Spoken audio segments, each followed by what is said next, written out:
Donc, une petite correction rapide de l'exercice 1 et de l'exercice 2. Donc, premier, donc f, faut calculer f' de x à chaque fois. Donc, à chaque fois, on remarque qu'il y a, là, pour l'instant, dans le f, il y a 3 termes dans le premier. Alors, on va dériver terme à terme.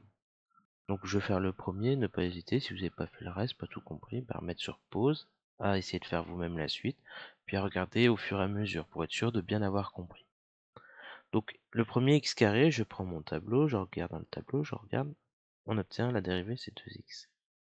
2x, bon, on remarque que c'est 2 fois x, donc plus 2 fois la dérivée de x, 1. Plus 3 qui est une constante, donc plus 0. Donc la dérivée, donc f' de x, je simplifie 2x plus 2 fois 1, 2. Je regarde la question numéro 2. Donc j'efface le petit schéma là, hop. Il y a combien de termes? Il y a 2 termes, donc une somme de 2 termes. 2x carré, donc le 2 reste devant, et ensuite je prends la dérivée de x carré. Dérivée de x carré, tableau 2x. Plus une constante, donc plus 2 plus 0. Et donc 2 fois 2x, 4x. Alors quelque chose qui pourrait vous poser problème, hein, c'est que la constante, si elle n'est pas suivie d'un x, vous avez remarqué qu'on change en 0. Bon. 2 fois x carré, vous pouvez pas dire que le 2 je dérive en 0, x carré en 2x, et ça fait 0 fois 2x, ça c'est faux. Donc ça, il faudra bien regarder dans le cours hein, pourquoi on fait ça. Mais tout simplement, la constante passe devant et on prend la dérivée de x carré ensuite. Alors, on continue. Donc pour le petit 3, donc le petit 3, on analyse le nombre de termes que l'on a encore une fois. On a combien? On a 3 termes. On a le x carré moins 2x plus 50. Donc x carré, quand je dérive, ça m'obtient 2x. Moins 2x, donc le moins 2, c'est la constante qui est devant, donc je laisse moins 2 devant. La dérivée de x, 1. Plus 50, il n'y a pas de x, il est tout seul. Plus 50, c'est plus une constante, c'est plus 0. Donc on simplifie tout ça, donc ça nous donne 2x moins 2. J'ai oublié le prime dans ma notation, n'oublie pas le prime, attention. Petit 4. Donc là on remarque toujours, il y a combien de termes? 1, 2, 3. Un peu plus compliqué. 1 sur x. Donc je regarde dans mon tableau, je prends mon temps, je repère moins 1 sur x carré. Moins, donc je mets moins racine carrée de x. Ah, dans mon tableau, c'est 1 sur 2 racine carrée de x. Ensuite, plus 3x carré, ah, plus 3, qui est la constante, fois la dérivée d'x carré, donc fois 2x. Et je simplifie ce que je peux simplifier, il n'y a pas grand chose, moins x carré, moins 1 sur 2 racine carrée de x, 3 fois 2, 6. On va laisser comme ça, on pourrait trouver pas mal de calculs pour modifier cette écriture, mais on verra plus tard comment on modifie ce genre d'écriture et dans quel but. Donc pour l'instant, on fait juste du calcul brut. Question petit 5. On regarde encore une fois combien il y a de termes. Moins 3 sur x, donc un terme, et 2 sur x, 2x puissance 6. Donc je calcule f' de x, donc moins 3 sur x. Attention, moins 3 sur x, c'est comme si j'avais moins 3 fois 1 sur x. Donc le moins 3 va se mettre devant et je dérive 1 sur x. Donc moins 1 sur x carré. Donc le moins 3 sur x, je peux effacer, c'était pour m'aider à raisonner. Plus 2 x puissance 6. Donc la constante c'est 2. X puissance 6. Le 6 vient de se mettre devant. X puissance moins 1, donc 5. On simplifie cette chose-là. Moins 3 fois moins 1, moins par moins plus. 3 fois 1, 3 sur x carré.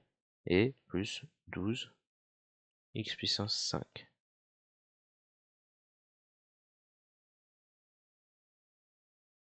J'espère que ça c'est plutôt clair pour le moment.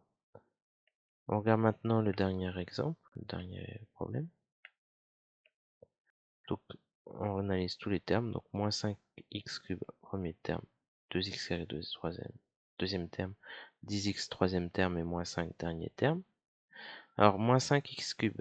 Donc, moins 5 se met devant, c'est la constante. X au cube, je dérive. La puissance se met devant, donc x puissance 3, donc le 3 se met devant. X cube, je diminue de 1 la puissance, donc ça fait x carré. Plus 2x carré. Donc 2 se met devant. X carré, la dérivée c'est 2x. Plus 10x, donc plus 10 fois x, donc 10 se met devant. La dérivée de x c'est 1. Moins 5, pareil c'est une constante, il n'y a pas de x, il n'y a rien. Donc plus 0. On simplifie tout ça. Donc f' de x c'est quoi? Moins 5 fois 3, moins 15 x carré. 2 fois 2, 4 x. Et 10 fois 1, 10. Vous remarquerez quand même une chose étonnante, c'est que à chaque fois qu'on a des fonctions dites polynomiales, donc avec du x puissance quelque chose, le degré a diminué de 1. Pour le premier, le degré, c'est-à-dire le coefficient le plus élevé en degré, c'était x au carré. Donc le degré c'est 2. Et bien on est passé à une fonction affine où il n'y a plus de x carré et que du degré 1. Pour le 2, on est passé de degré 2 à un degré 1 aussi. Pour le 3 aussi. Et si on regarde le 6, on avait du x puissance 3 et après on a du x puissance 2. On a diminué de 1 le degré. Ça sera important à prendre ça en considération plus tard. L'exercice 2, si vous ne l'avez pas fait, ben, refaites-le. Ne pas hésiter à revoir, parce que ça c'est impératif, il faut maîtriser ça. C'est de la lecture graphique de nombre dérivé et la formule de la tangente. Bon. Moi je corrige. F de 2, très simple, hein, je regarde en 2 à combien je suis. F de 2, c'est 2. F' de 2. Ah, cette fois F' c'est par rapport à la tangente. La tangente elle est tracée en noir ici. Je pars d'un point A, j'arrive à un point B, ils sont déjà donnés, tant mieux. J'avance de 1, je diminue de 4. Donc la différence des ordonnées, moins 4 sur les abscisses 1. Ce qui nous donne moins 4. Alors partie A, question 2. On regarde. Déterminer l'équation réduite de la tangente au point d'abscisse 2. Donc y égale f' de 2, facteur de x moins 2, plus f de 2. Donc je continue avec ça. F' de 2, on a dit que c'était moins 4. Facteur de x moins 2, plus f de 2, donc plus 2. Donc moins 4x, moins 4 fois moins 2, ça fait plus 8, plus 2. Donc y égale moins 4x plus 10. Je vais juste remplacer au fur et à mesure et développer après. Je viens, hop, c'est là où j'ai développé.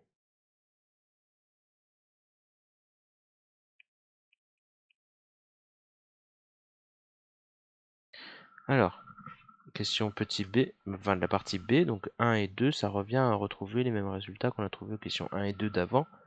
Enfin 1a et 1b, c'était de la lecture graphique. Donc f de 2, maintenant c'est par le calcul. Moi j'ai l'expression de f de x, donc f de 2, je remplace x par 2. Moins 2 fois 2 au carré, plus 4 fois 2, plus 2. Alors je vais calculer ça, 2 au carré 4, fois 2, fois moins 2, on va dire moins 8. Après 2 au carré 4, 2 au carré 4, 4 fois 4, 16. Donc on a moins 8 plus 16, on a 8 et 2, 10. C'était bien ça la fonction? Oui, c'est bon. Ah pardon, c'était pas un carré là. Je vous disais bien, il y avait un petit problème, j'ai mal recopié. Ah, c'est 4 fois 2. Je sais pas ce que... C'était bien ça, c'est juste que j'ai mal calculé. Donc je refais 2 au carré 4 fois 2, 8, donc ça fait moins 8. Plus 4 fois 2, 8, plus 2. Et donc là, moins 8 plus 8, 0. Et 2, 2, c'est bon. On reprend le f de x, et il faut dériver. Donc je regarde combien j'ai de termes, j'ai 3 termes. Celui-là, celui-là, celui-là. Donc je dérive terme à terme. Donc moins 2x carré, donc moins 2 fois la dérivée de x carré, donc fois 2x. 4x, la dérivée de 4x, donc plus 4 fois la dérivée de x, 1. Plus une constante, plus 0, donc quand je dérive. Donc moins 2 fois 2x, donc moins 4x. Plus 4 fois 1, donc plus 4. Et ensuite, on me demande f' de 2. Donc je remplace x par 2 dans cette expression. Moins 4 fois 2, plus 4. Moins 4 fois 2, donc ça fait moins 8. plus 4, ce qui me donne au total moins 4. Et je retrouve bien les résultats des questions précédentes. Voilà.